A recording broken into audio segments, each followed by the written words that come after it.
Какво е да прекара 48 часа в една от най-богатите държави на света? Тук няма да видите небостъргачи, частни самолети, тълпи с туристи и лукс навсякъде. И въпреки, че султанът на тази държава е един от най-богатите хора на света, самата страна изглежда доста скромно. Това е Бруней.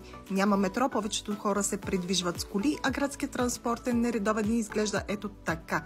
А това е улицата пред хостела. През повечето време се чувствах като единствената жива душа наоколо. Но пък има и какво да се види. Кампон Кайер е водно селище, където хората живеят на колове, буквално над реката. И централната джамия беше много красива, особено по залез, за разлика от Друбински, мен не ме изгониха. Бруней се намира на остров Борнео, който е невероятно зелен и съответно е заобиколен от гъста джунгла.